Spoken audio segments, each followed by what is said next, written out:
Mind freak, talk about football. What's going on, folks? Hi, I'm Andy Watkins, joined by my lovely co-host, the inimitable Hayden Yarashunas. We're here to talk about football, as we do. He kind of put me on the spot, leading me to do the introduction here. The first item we have on the agenda, courtesy of my good pal Hayden, appears to be Marvel at Andy's arms in a tank top. I didn't plan ahead for this, but I did see it yesterday, so I just happened to be wearing a tank top. We're going to devote 1 minute to this, starting now, 60 seconds, and begin. Hello, ladies. Thank you for joining.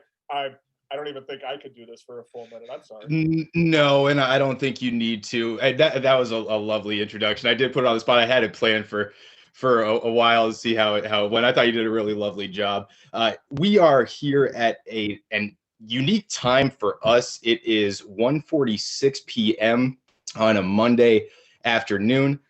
Andy happens to be off from work today. My students do not have school because of Martin Luther King Jr.'s birthday.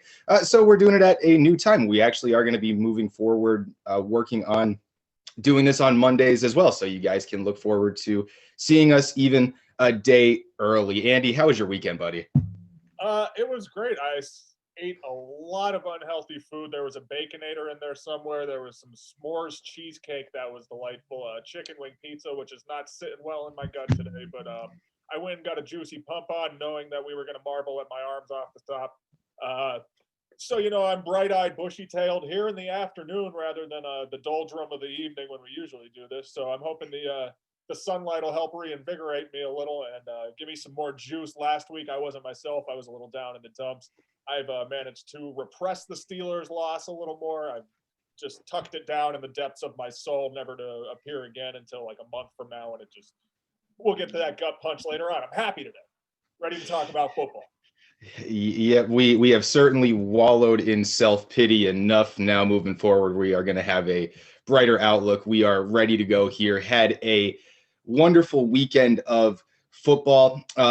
To me, the Sunday games were a little bit more entertaining than the Saturday games, but we'll certainly go through all four games over the weekend and then, of course, preview the divisional round after that. Last week, buddy, just before we get into this, I was selfish. I gave a couple shout outs. I just kind of moved right on into the content that we had, didn't give you an opportunity to give any shout outs that you might like to give. Is there anybody that you want to say hello to before we get started here today?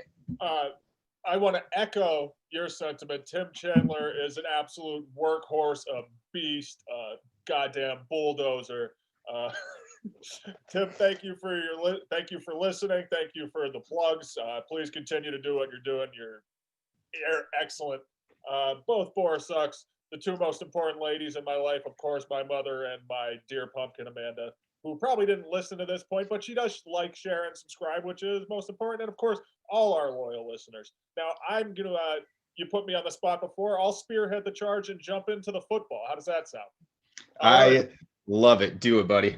So we had a meeting between the Rams and the Packers Saturday afternoon on Fox. It was Aaron Rodgers and Aaron Jones versus Aaron Donald, half of Aaron Donald. So we had two Aarons versus half an Aaron. That being the case, we got the outcome we expected. The Packers kind of took it to the Rams for the most part. Zadarius Smith, Preston Smith. The Packers defense ate. Okay, we always talk about the offense. We should talk about the offense. They're arguably the best in the league. But the Packers defense harassed Jared Goff all day long. 4 sacks. Like I said, led the way by the Smith brothers off the edges. Jared Goff held under 200 yards on the ground. Green Bay kind of punched around a tough Rams defense. Number 1 overall, Green Bay put up almost 500 yards on them, 484. They scored on the first 5 drives. They didn't turn the ball over. They didn't allow a sack. They punted just twice all day. That was per a tweet I saw from Field Yates, but I thought very interesting because I've been impressed by the Rams defense all year. And like I said, I thought the Packers just kind of had their way with them for the most part. Yep, maybe a little bit more dominant than the 14-point spread that it was. What stood out to me was how effectively the Packers were able to run the football. You mentioned how good LA has been on the defensive side of the ball all year. I noticed that the Rams were jumping into different defensive fronts. At one point in a series, they went to a bear front a couple times, which is, of course, when the center and both guards are covered by defensive linemen, kind of a traditional way to, quote unquote, plug up the middle or scheme against the run. But the Packers just kind of didn't care. They continued to run at it, and they were effective with it. Aaron Jones had 14 carries for 99 yards and a touchdown. Altogether, Green Bay rushed for 188 yards and 2 touchdowns. So like I mentioned, a solid outing from the run game or with the run game there. Also, something that I did not realize, Tavon Austin plays football in Green Bay. I had no idea. I heard the name on the broadcast, and I kind of had to look it up and be like, oh, really? Yeah. Tavon Austin, the speedster from West Virginia, kind of bounced around, always claimed to fame was being faster than everybody, returning kicks. Fun fact, went to Dunbar High School, which is in Baltimore. Some of the folks that I have worked with around here got to play against Tavon Austin and just talked about how freakishly fast he was in high school. But a solid outing for the Packers, I felt, on the offensive side of the football, specifically with the run. Kind of like another one like Tavon Austin, like Ty Montgomery playing in New Orleans. I completely forgot that until I saw him yesterday. But like you said, the Packers, I thought, just kind of had their way. I thought the Rams were game. I thought they did give a strong effort. Of course, they got it down to a one-score game late in the third quarter. That sequence, Sean McVay just continues to prove he's a wonderkind. He's a genius. As a Steelers fan, I'm jealous seeing the offensive creativity, the Cam Akers in the Wildcat, and then, of course, that hook and ladder on the 2-point conversion. Congested area, play from the 2-yard line to run a hook and ladder. It's absurd, baffling, and also genius, but of course not the Rams year. So the Packers, as we expected, will advance to the NFC Championship game, which we'll talk about a bit later on. Yeah.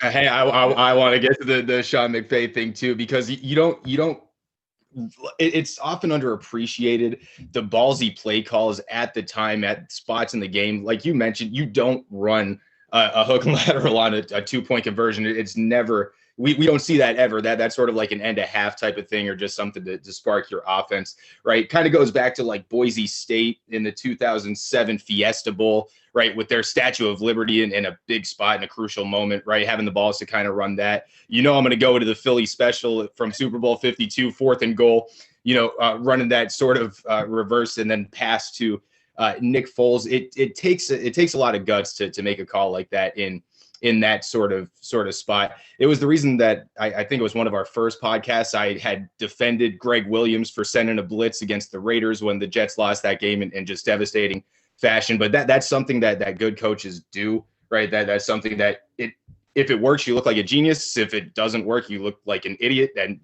Sean McVay had the balls to call it. Kudos to him. Kudos to the Green Bay Packers. Moving on to the NFC Championship game. It is Aaron Rodgers' 5th NFC Championship game and his first one that he's bringing to Lambeau Field. So it should be fun to watch next week. Yep. Okay, now we'll segue. I want to jump back. Like I said, I had a little bit of a rough start there. I want to give kudos to me for the nice recovery. That's important. Good bounce back.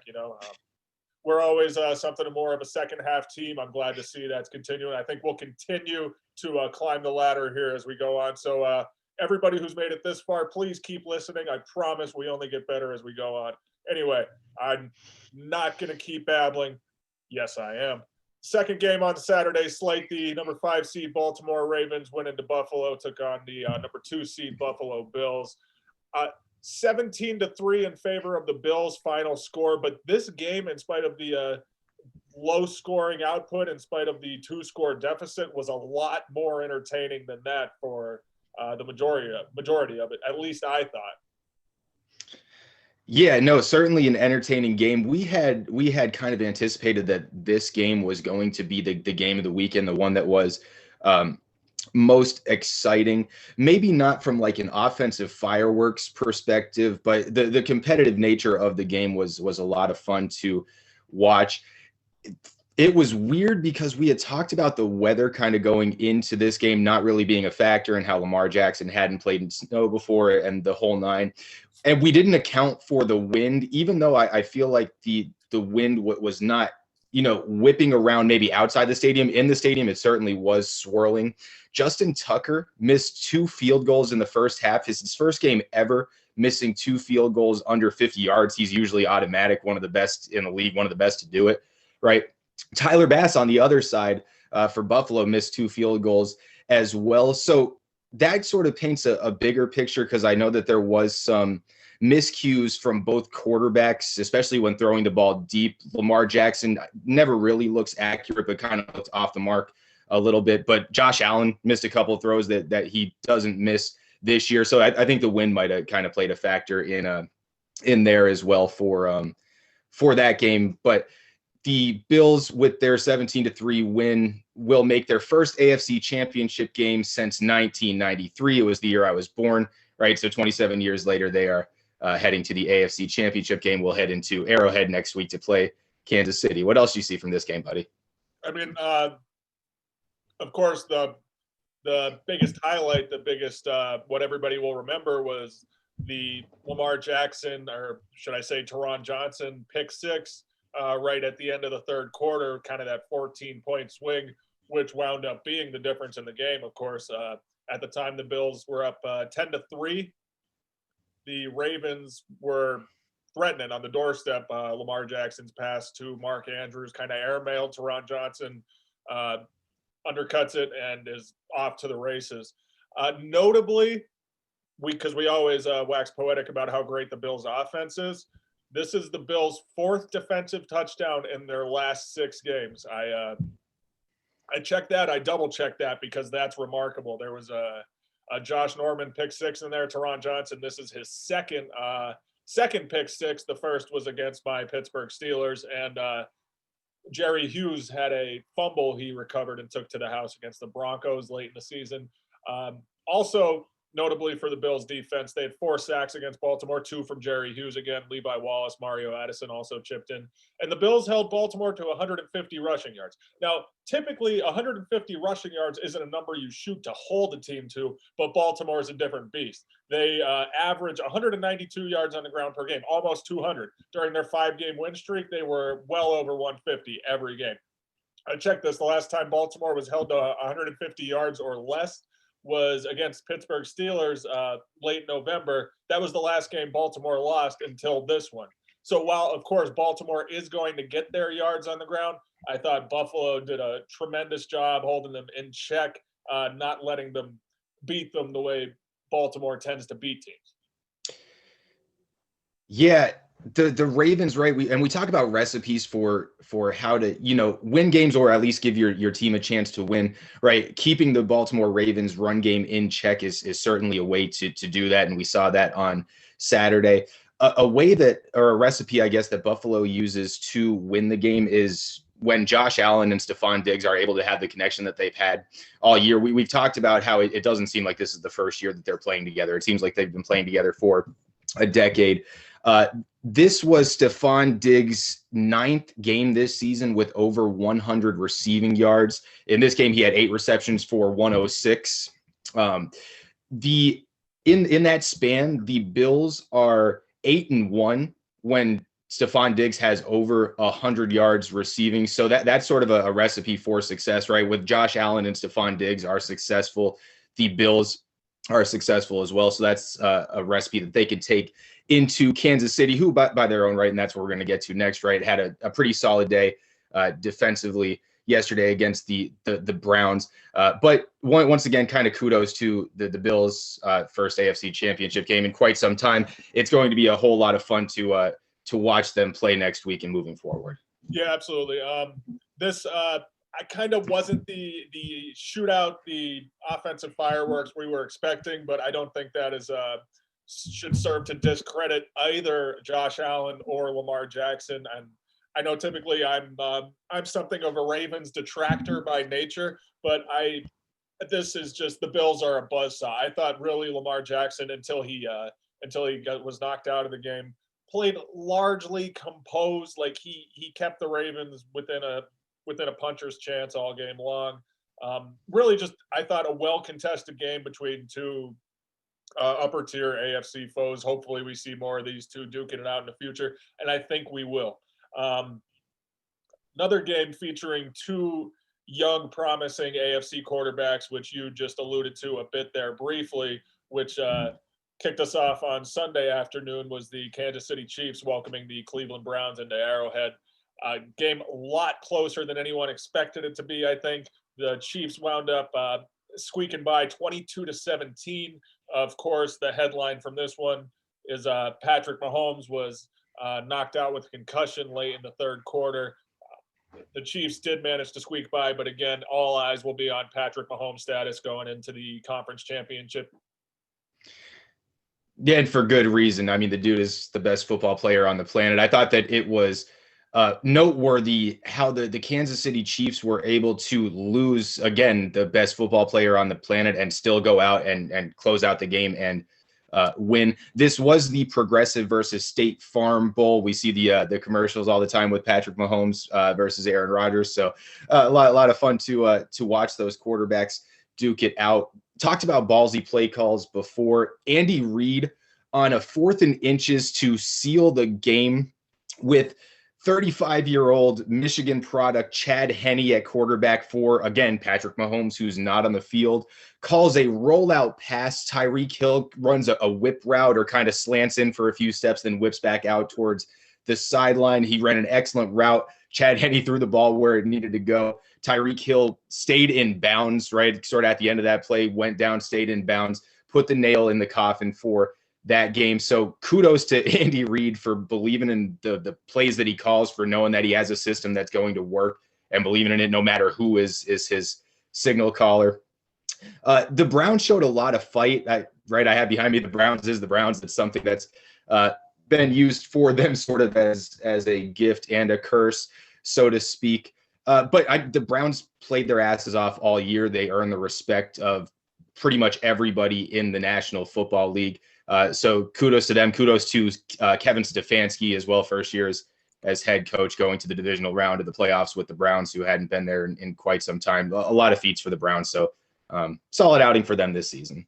Yeah, that's what I wanted to talk about, because when again, a notable play from that game, Rashard Higgins late in the first half fumbled a ball through the end zone, right? That play that tends to come up maybe once or twice a year, always seems to be in a critical moment such as this. He fumbled a ball through the end zone, cost the Browns a touchdown, kept them from bringing it to within a one-score game at that time. Chiefs wound up taking the ball down the field for a field goal, increasing their lead before the half. And then following that, out of the breaks, Baker Mayfield threw a pick, and again, it was kind of like a bad telegraphed airmail ball that I kind of thought served to seal the deal. At that point, I made a Facebook status, "The Browns is the Browns." I got very nervous there that I was going to have to eat that. I was ready to share it and roast myself, because what other choice did I have? But as you said, just a marvelous. It's a blessing and a curse. The Browns is the Browns. They sure are. You know what? The Browns are a good football team. They look poised to be a contender in the AFC moving forward. I like what Stefanski did, and in moments that challenge, I don't think he ever should have challenged. I think there was another one. I think he called a timeout that was kind of questionable in hindsight.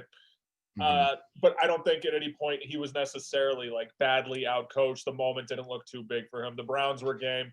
Again, remarkable season all year long. They had a puncher's chance against the Super Bowl champions late. This is the last we'll likely talk about them. So kudos to them. We'll get to the victorious Chiefs and their matchup later on. Yeah, and before we move on, you brought up that play at the end of the half. I'm interested to get your thoughts on that rule.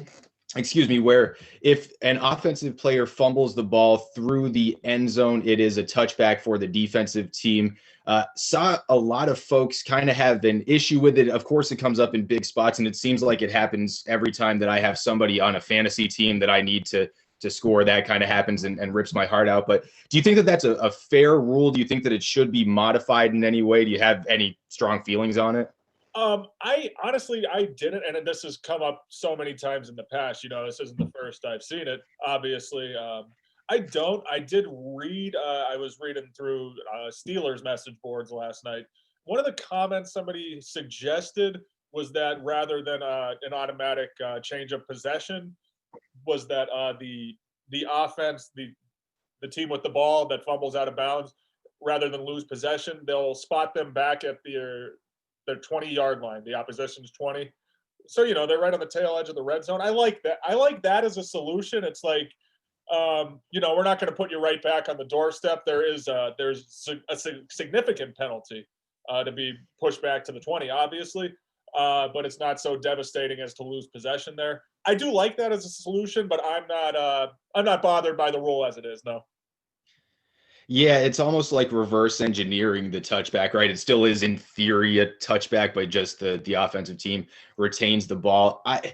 For me, it's tough because if something happens where you fumble the football in your own end zone, not when you're trying to score, but like in one of those situations where it could come down to either be a safety or a touchdown, it's not like when you fumble the football there, it's automatically a safety, right? There's no sort of play on. I think it's tough to make rules for different end zones. I think it has to be consistent on the field of play. So I don't know what sort of modifications could happen that would make sense and still keep the game uncompromised, so to speak. I had seen some things about where the ball goes back to where it was fumbled, so the offense would seemingly get the football at the one. That kind of makes sense too.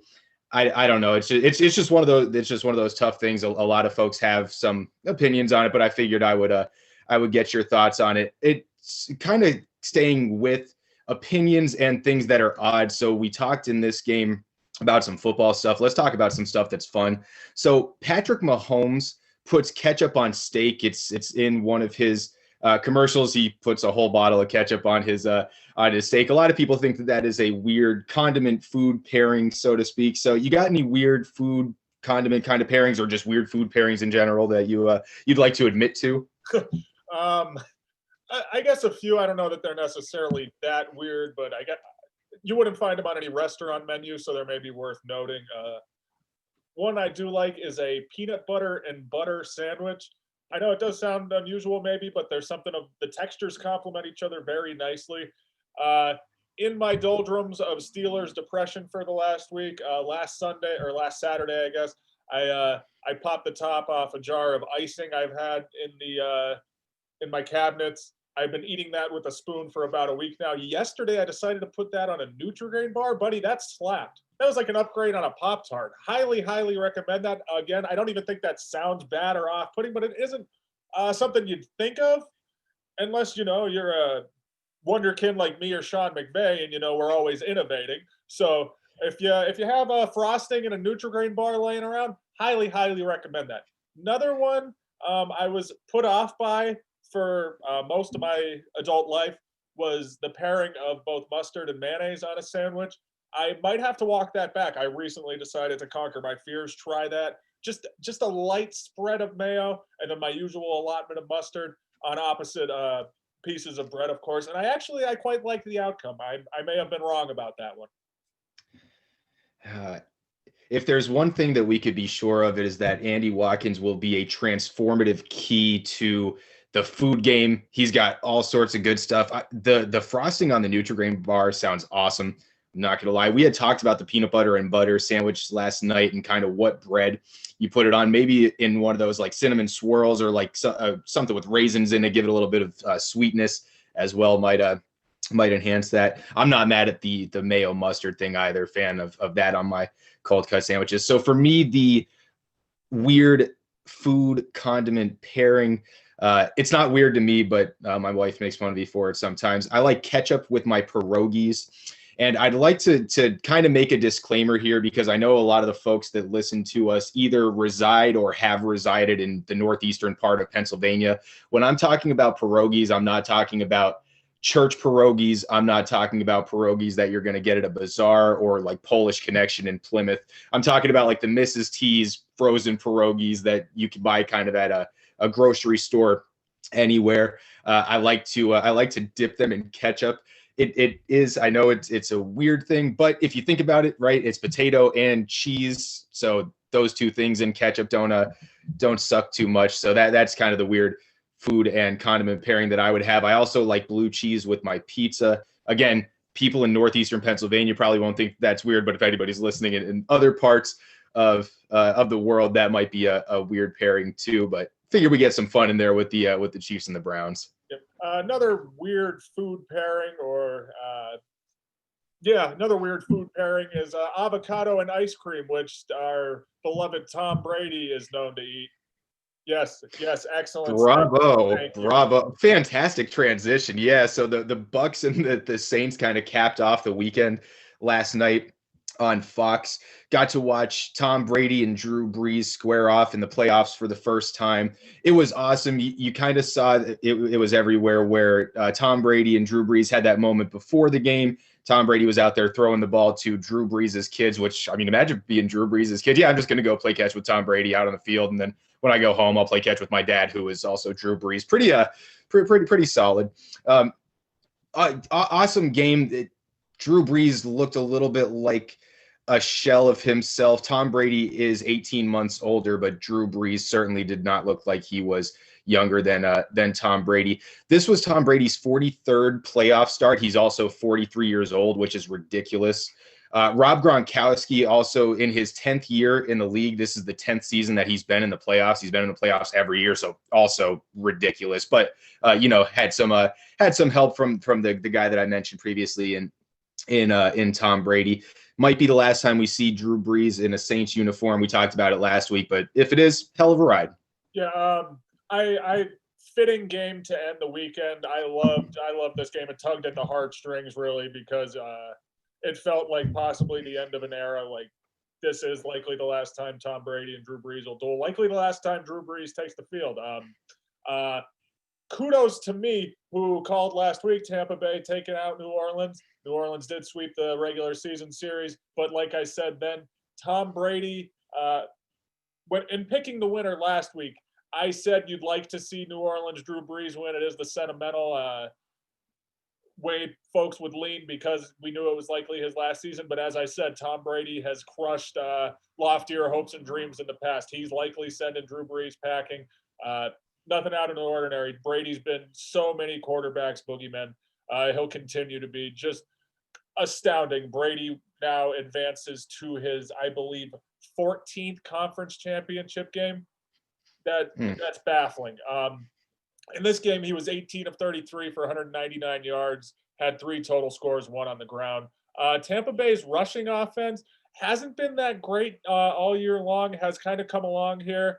They got ample contributions from both Leonard Fournette and Ronald Jones in this one. And then defensively, they played really well. As you said, Drew Brees, kind of a lackluster outing, had 3 interceptions. Tampa Bay's defense, their young secondary, Sean Murphy, Bunting, Mike Edwards, Antoine Winfield, Jordan Whitehead, like they fly around. They're aggressive. They make plays on the ball. That playmaking defense paired with Brady and all his playmakers, they are going to be a tough out. They might be my favorite for the Super Bowl moving forward. I might have to be in agreement with you. They do seem like the most complete team that's left in the playoffs. Not that everybody else doesn't have a complete team, but the talent on both sides of the ball is just ridiculous. You had talked about Jordan Whitehead last week, kind of sticking out and flying around, popping off the screen. This week, I thought that Sean Murphy Bunting kind of had one of those games. You mentioned he did have a pick. He had 5 tackles as well, but it seemed like no matter where the ball was, number 23 was somewhere close to the pile. So he was somebody that sort of popped off the screen for me. To talk about the Saints kind of on the other side, Jameis Winston threw a 56-yard pass on a Wildcat reverse pass. It was the same play that Chicago had run against New Orleans last week on Nickelodeon. That was dropped in the end zone in just devastating fashion. Here, Jameis Winston delivered a solid ball to Traquan Smith, who had 2 touchdowns in that game. Another kind of ballsy play call, maybe not in the biggest of moments, but it does take some guts to run a play like that and to throw some trickery in there, and then to have it come out and be successful was a lot of fun to watch, I thought. Yeah, last thing just to pile on here, one more takeaway before we move on to the games that await us.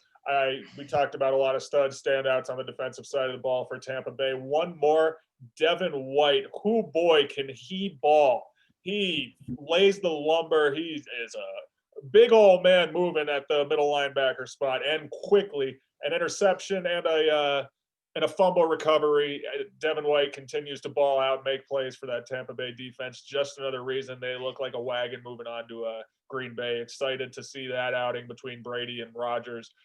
Two of the veterans, two of the old guard. On the opposite end of the spectrum, vying for the AFC are two younger guys, two guys we expect to prop up the league's quarterback play for the next decade, if not longer. Josh Allen and the Buffalo Bills versus we're certainly hoping Patrick Mahomes and the Kansas City Chiefs. Yeah, and we gotta hope that Patrick Mahomes kind of goes through concussion protocol and is able to go next Sunday. If not, Chad Henne will get the nod and certainly make things a little bit more challenging, add a little bit more adversity to the Kansas City Chiefs. In the matchup between the Bills and the Chiefs, the Bills actually lead the series all time 26-22-1. They've actually squared off this season on October 19th. Kansas City came out of that game victorious, won 26-17. In that game, the biggest kind of contributor on the offensive side of the ball for Kansas City, Clyde Edwards-Helaire had 26 rushes for 161 yards. Kansas City was able to put 245 yards on the ground against the Bills. So it will be interesting to see, if Patrick Mahomes, knock on wood, isn't able to go, how much they rely on the run game against the Bills. Both teams are riding streaks for this game as well. So Kansas City has an 11-game winning streak right now, and the Bills are coming into it with an 8-game winning streak. Certainly two teams that are hot, going to be fun to watch. They are both streaking, but the fashion in which they're winning games is different. I noted that Kansas City, since November 8th, which that sample size includes their last 8 regular season games. I only did regular season data on this. Kansas City's average game margin is a victory, a 27-26 victory, as slim as you could get. Granted, the outlier in there, the lone loss, I believe, was to the Chargers, and that was a 3-score game, one they sat Patrick Mahomes for. But nonetheless, they have been squeaking by for a while now. As the defending champs, they likely do get every team's best punch. You wonder if maybe Andy Reid, the veteran quarterback that Mahomes is, a young veteran, so to speak. You wonder if they maybe held something back, didn't put all their best punches on tape. But nonetheless, to compare them to Buffalo is rolling, firing on all cylinders. In that same 8-game sample size since the 8th of November, Buffalo's average margin of victory is about 38-22. Just remarkable. They've scored at a higher clip than even KC has this year. Both passing offenses are top 3 in the league. Both accounted for 40-plus scores this year. Both passing defenses are middle of the road. So this, again, tends to favor offensive fireworks. It tends to be exactly what the league, Roger Goodell, would seem to want, what would boost ratings. Of course, again, if Patrick Mahomes does take the field.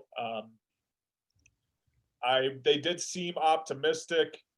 I did read something yesterday. Andy Reid was hopeful, said Mahomes seemed good, was in good spirits, passed whatever initial tests he did take.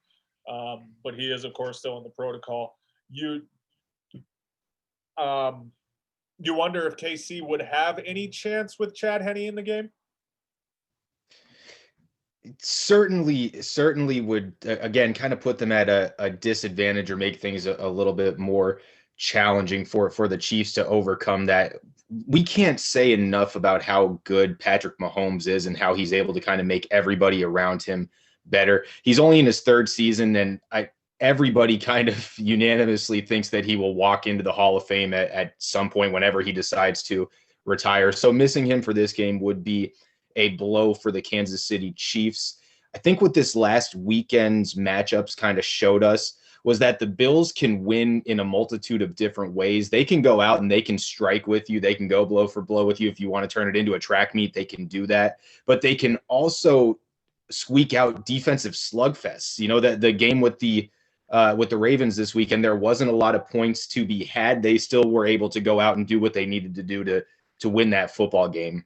You're right that the Bills are firing on all cylinders as it is right now. I think that if both teams are at full strength, this could be a game for the ages. But I do tend to favor Buffalo. I think in this matchup, I know we're going to kind of get to our predictions. If we are going to do the predictions, I'm taking Buffalo in this one. That is with Mahomes active. That is no matter what happens on Saturday, the Bills will win the football game. Sunday, excuse me. I do have to tell you, and I expect Patrick Mahomes will play. I don't want to drive that narrative into the ground. I know I brought it up a lot because it is of course it does bear watching. I'll be watching all week to get updates on his status because it's of course pivotal here. And even though for two teams who again have gotten to this point, even though all the momentum seems to be on Buffalo's side, I can't in good faith pick against a team who's amassed so much playoff experience so quickly. This is KC's third consecutive home conference championship game, which was, as noted during the broadcast, is a record. Andy Reid, Patrick Mahomes, now you've come to it. They're the gold standard in the conference, possibly in the league. You come to expect them to do this year after year. Even though they haven't been firing on all cylinders, they still find ways to win games. I expect that to continue. I expect Kansas City to advance to Super Bowl 55. And that said, with a lot of admiration, respect, and a lot of enjoyment out of watching the Buffalo Bills. I think they're a great team, a lot of fun to watch, and I hope this game meets expectations because it could be an all-time classic. I just think that big game experience right now is tilted so heavily in favor of Kansas City that I can't bring myself to choose against them. You're not wrong. Absolutely. No, the Chiefs have been a perennial playoff team. This is actually Andy Reid's second team to win 6+ playoff games with. So he did it with the Philadelphia Eagles as well. He is the only coach to ever do that. You do mention the experience, and it will be interesting to see if that does play a role because, we've talked about how the Bills do not have a lot of playoff experience. This year was kind of a new experience for them. Should be a lot of fun to watch. We're going to play a quick game with this particular game here. We're going to throw in our hike it or spike it with the Bills and the Chiefs. Okay, so the first one, buddy, I will ask you, if Stephon Diggs has 100+ receiving yards, I know you already chose the Chiefs, but if Stephon Diggs has 100+ receiving yards, do you think that the Bills would win the game? Yep. See, I did already pick KC, and I have to say I didn't do it on the determining factor of whether or not Diggs has 100 yards. Even if he does, I would hold steady to my KC pick again. If there's any team with the offensive potency to match or better Buffalo, it's the Kansas City Chiefs. Stephon Diggs could have 100 yards. And as noted, he had 100 yards in 9 games this year. I don't have the numbers, but I'm sure Tyreek Hill and Travis Kelce are likely in that tier as well. I think Diggs will likely get his, and I think one, if not both of them, will match him. Of course, you could always have somebody like Mecole Hardman, Sammy Watkins if he plays. They're just so potent, so multiple, so many ways they beat you offensively. I don't want to take this my answer too far away from Diggs, but for as great as he is, I think Kansas City is well equipped to match his output and the rest of Buffalo's weaponry. Yep, no, you're right. And with Stephon Diggs in the 9 games, I mentioned this before, but in the 9 games with 100+ receiving yards, the Bills are 8-1. Again, they do play well when Stephon Diggs and Josh Allen are sort of on the same page. Since I took the Bills to win, I'm going to hike this one. I'm going to take it. I think if they are able to develop a connection, this is not the only determining factor of this is not what's going to win the Bills the game, but I think it just might be a factor for them if they are able to squeak this one out against Kansas City. Right. And then the second one, I'll ask you, I'll lead the way here. Hike it or spike it. Travis Kelce will have at least 7 receptions, even if Chad Henne starts the game. I'm going to hike this one as well. So this season, Travis Kelce has 11 games with 7+ catches, or at least 7 catches in a game. During that time, Kansas City is 10-1. Now, Kansas City has not lost a lot of games, so that this might not be as significant maybe as the Stephon Diggs one before. But Travis Kelce is somebody you're going to look for. Tight ends are often viewed as sort of that safety net for a quarterback. It's generally speaking, the tight end is the closest receiver to the quarterback. So for that reason, they tend to look for them more when they are under duress or, need an outlet, so to speak. So I do think that Travis Kelce will get at least 7 receptions, even if Chad Henne starts the game. Andy Reid showed last week he's not going to pull any punches with Chad Henne in there. He's still going to run the offense that he runs. So I think Travis Kelce will have at least 7 receptions in this game. So I will hike that one. How about you, buddy?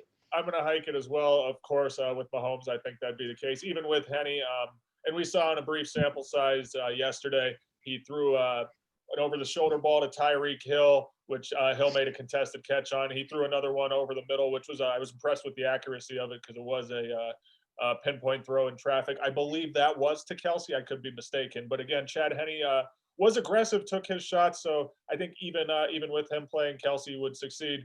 But I do think the best quarterback in the NFL, Patrick Mahomes, will take the field. I think that'll give the edge. That'll advance KC to the Super Bowl, where they'll meet one of the Tampa Bay Buccaneers or the Green Bay Packers, who are both vying for the NFC.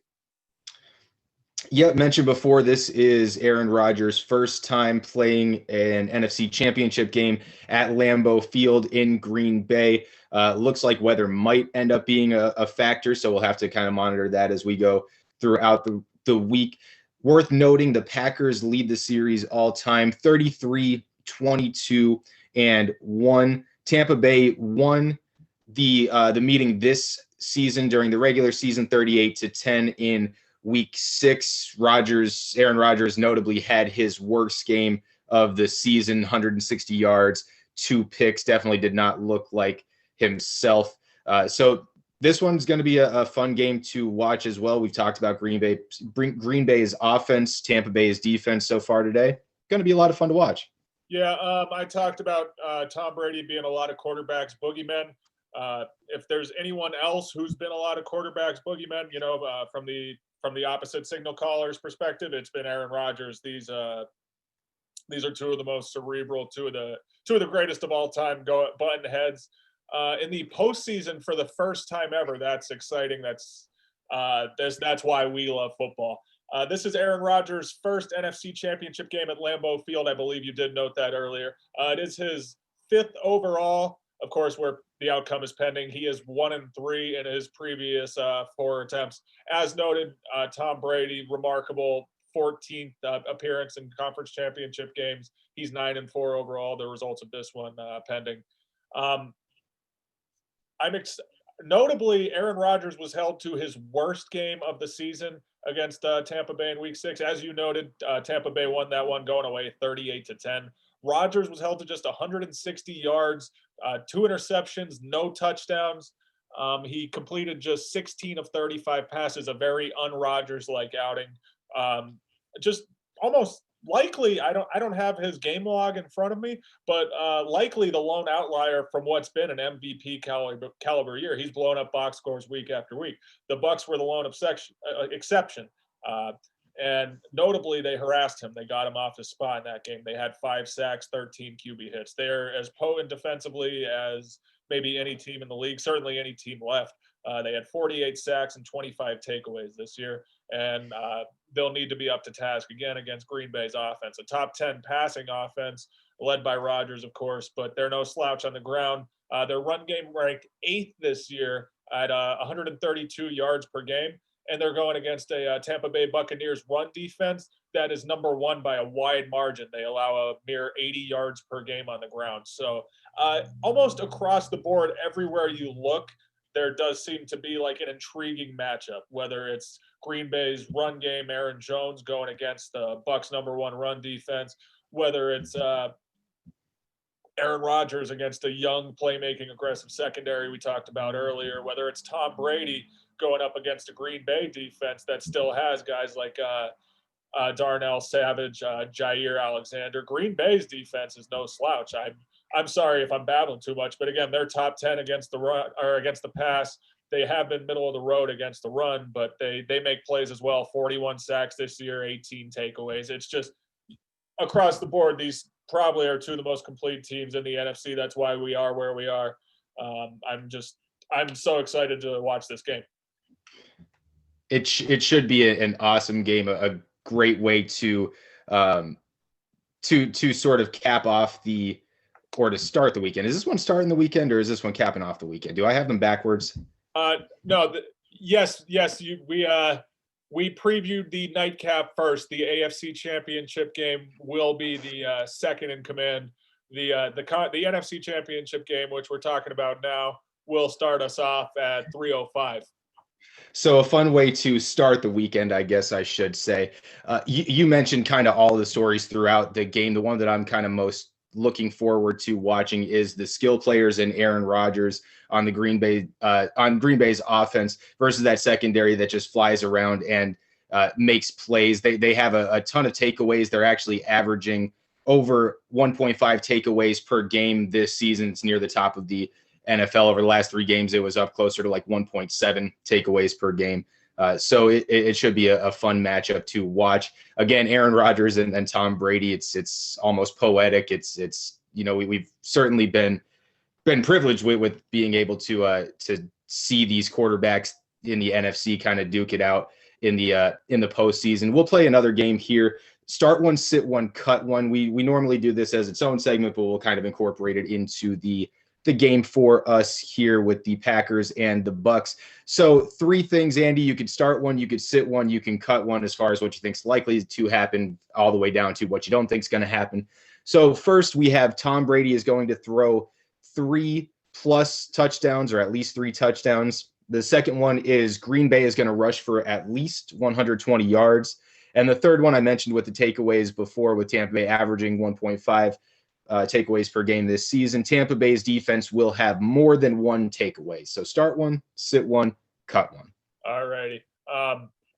So I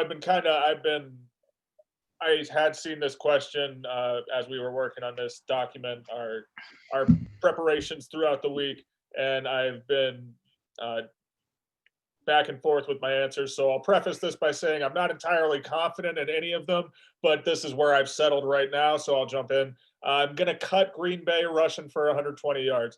As we noted, they have a good run game. They've been an upper tier, a top half of the league run offense all year long, but they're going up against a wagon defensively. The Bucks are as good as any run defense in the league by a wide margin.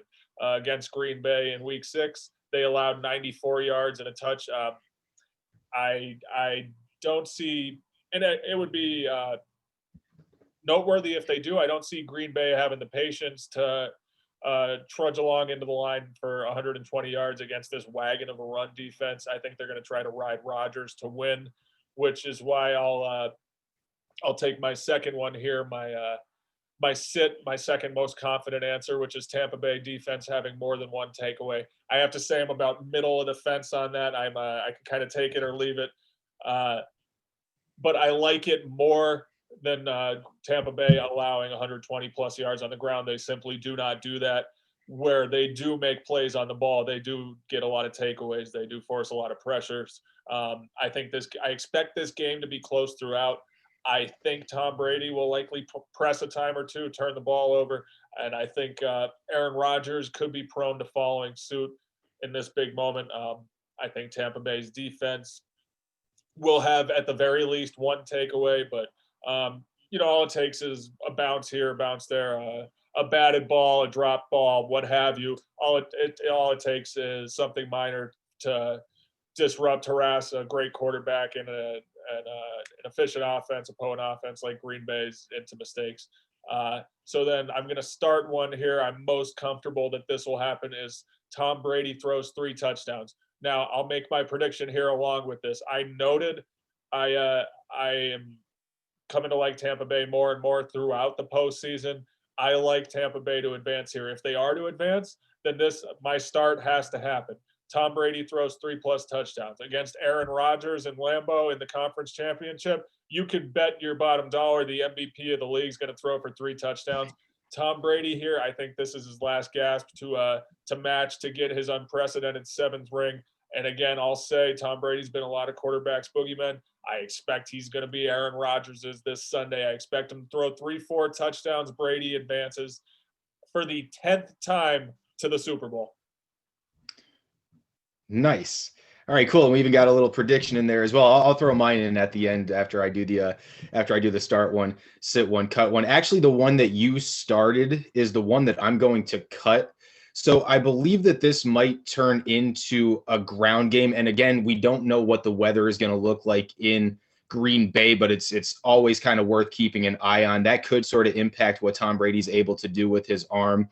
But kind of noting how, good Tampa Bay was last week in the run game with Ronald Jones and Leonard Fournette, and then Green Bay can run the ball effectively as well. I think that Tom Brady might not have to throw 3 touchdowns, and I think they could still win the football game. So I'm going to cut that Tom Brady throws 3+ touchdowns. He still could throw 2. He still could have a solid outing. I'm in no way making this a negative for Tom Brady. I just think that this one might be the least likely to happen.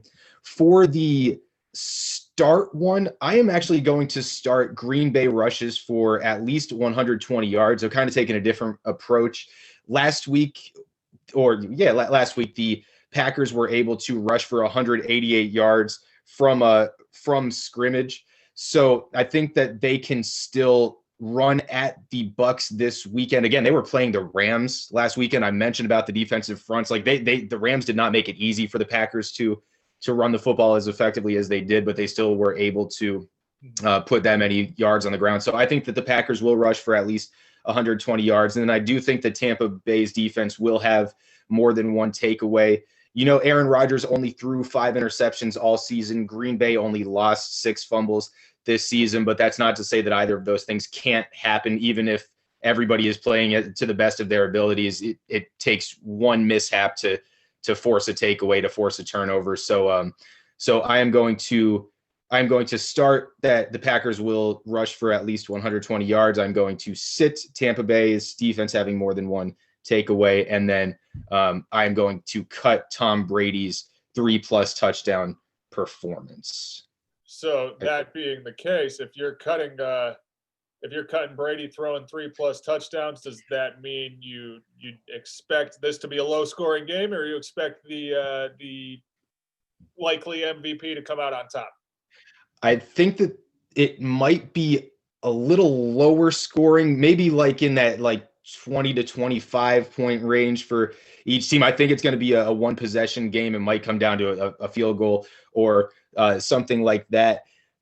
The Tampa Bay Buccaneers are going to win the Super Bowl this year. Okay. So with that being said, I'm going to take the Tampa Bay Buccaneers in this game. They are the most complete team that is left in the playoffs. The talent on both sides is just remarkable. So I'm going to take Tampa Bay in this one. We've exhausted all of the football that we have to talk about for today. So Andy, buddy, I have a question for you. Do you like apples? I do like apples, yeah. Excellent. Well, then you're going to have to let me know how you like these apples. Ladies and gentlemen, we have a special performance here on the We Like Football podcast. Prepare to have your ears serenaded by the vocal performance of the national anthem by none other than Shane Arthur. Love you, Shane. Hey, boys. It's a pleasure to sing for the We Like Football podcast. Here we go. Oh, say, can you see by the dawn's early light what so proudly we hailed at the twilight's last gleaming, whose broad stripes and bright stars through the perilous fight o'er the ramparts we watched were so gallantly streaming, and the rocket's red glare, the bombs bursting in air, gave proof through the night that our flag was still there. Oh, say does that star-spangled banner yet wave o'er the land of the free and the home of the brave? We like football. Bravo to Shane Borisuk. Shane Arthur goes by as his stage name. Check him out. He has the vocal cords of an angel and the beard of an Amish husband. Very well done, Shane. We appreciate you doing that for us. Shane, you got the pipes of an angel and the lettuce of a young Jonathan Taylor Thomas. Your hair's great. Your voice is great. You are so far and away the alpha handsome Borisuk. John, you're beta. Sorry about Trevor Lawrence. No, I love you both. Anyhow, we like to save the fun for last. So in the spirit of Shane singing the national anthem, in the spirit of musical performance, Hayden had some god-awful question he wanted to ask. It was, which coach quarterback duet nationally? I was looking, I said, buddy, I don't know what this says. It's horrible. So just to give you a look into our psyche here, we brainstormed on the Google Doc, just typing back and forth to one another. I said, well, what if we talk about a coach quarterback duos in a buddy cop movie? And he said, okay, but how do we relate that to Shane singing? And I said, I don't know. They're both entertainers. Isn't that good enough? And he said, Eureka! Let's talk about coaches and quarterbacks in musicals. Can we do that? I said, sure, Hayden, we can do that. This is his passion more than it's mine. Hayden has always been musically inclined. He loves Mamma Mia. He loves Rent. I'm going to let him take it away from here. I appreciate it. Yeah, in the spirit of Shane Arthur's fantastic musical performance, thought it'd be fun to figure out which coach quarterback combination would be able to star in some musicals. I am a musical guy. That is not a joke. For one of our first Christmases, my wife got me tickets to see Phantom of the Opera on Broadway. In high school, I used to watch Rent Thursday nights before Friday football games. This is certainly something that I like, and hopefully we can incorporate it and give you some entertainment with it as well. So the first one that we're going to talk about here is Phantom of the Opera. Again, one of my favorites. I think that the coach and quarterback combination that makes the most sense for this one would be Ben Roethlisberger and Mike Tomlin. I'm trying to figure out which one should be wearing the mask. I don't totally know as far as specific roles, who's going to play who. Who's going to play who. I love both, but something about Mike Tomlin's one eye just bugging the way it does, though, I think I like that better. Oh, have that one peeking out of the mask. I absolutely love it. Yep. So to kind of tie the Steelers to the Phantom of the Opera, and I don't mean to hurt your feelings, buddy, but in the song Past the Point of No Return, that one of the lyrics is, the bridge is crossed, so stand and watch it burn. Kind of looking at Ben Roethlisberger and his phenomenal career sort of coming to an end. He has not retired. We're not announcing that on the show, but sort of looking like a decline is approaching. So the bridge has been crossed. Stand, watch it burn, admire all of what Ben Roethlisberger was able to accomplish throughout his career, and then be prepared for what's coming next. Go on.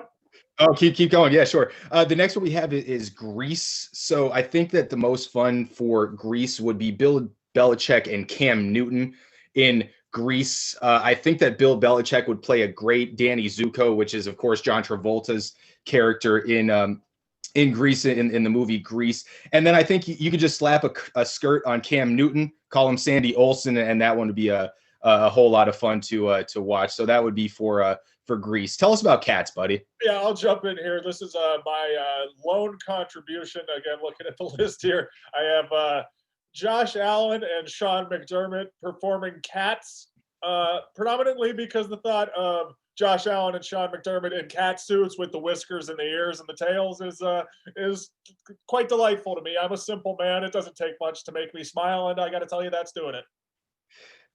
I love it. I have not seen Cats. I wanted to add something to this as far as the actual music goes. I don't have anything for you with Cats. Moving on, we have Wicked. So another, phenomenal play, great soundtrack. Joe Judge and Daniel Jones, I think, would be a good pairing for Wicked. In one of the songs, the lyric goes, "Goodness knows we know what goodness is. Goodness knows the wicked die alone." It kind of paints the picture for how the Giants feel about the Eagles just ripping their hearts out, not letting them advance to the playoffs with a 6-10 record. They were certainly salty about that. I feel like they are not happy with the Eagles. They would call the Eagles wicked, if you will. So I think that one would make sense for Wicked. For Lamar Jackson and John Harbaugh, found them a spot as well. I think in Hairspray, there's the song "Good Morning Baltimore." I think that they would do a solid rendition of Hairspray, be solid in that as well. With Rent is the next one. I mentioned I used to watch it all the time before football games in high school. Rent, I think that Adam Gase and Sam Darnold might make a good pairing in the musical Rent. Change that first song from Seasons of Love to Seasons of Dumb. There's also a song in there called Will I, where they talk about if you're going to lose your dignity, if anybody's going to care, if you're ever going to wake up from this nightmare. I feel like the Jets have done so. They've gotten out of the Seasons of Dumb with Adam Gase. So the last one that we have, and this one was a stretch, but it made sense to me. We have A Christmas Carol. And I actually have two coach quarterback combinations in here for a couple different reasons. So the first one I have is Pete Carroll and Russell Wilson. I think Pete Carroll would make a great Scrooge. And then I think Russ is Tiny Tim. He's not super tall, so I think that might be a lot of fun to watch. And then, of course, in A Christmas Carol, you have the Ghosts of Christmas Past. And for the Ghost of Christmas Past, this is going to be a dual role. I have Doug Peterson and Carson Wentz, the Ghosts of Christmas Past, what we're admiring sort of the run that they had that just came to the screeching halt, the public divorce that we are watching unfold now. So that, I think, would sort of wrap up the musicals here. If you had anything else to throw in about musicals, we could. If not, we could sort of put a bow on her for today. No, I do. I can't say I'm as musically inclined as you. I do appreciate the last one, though. Even a simpleton like me can appreciate the complexities of Doug Peterson, Carson Wentz being put into the world of A Christmas Carol. I'll wrap it up here. He's Hayden Yarashunas. I'm Andy Watkins. Thanks for listening. Please continue to like, share, subscribe. We love all of you, and above all else, we like football. We like football.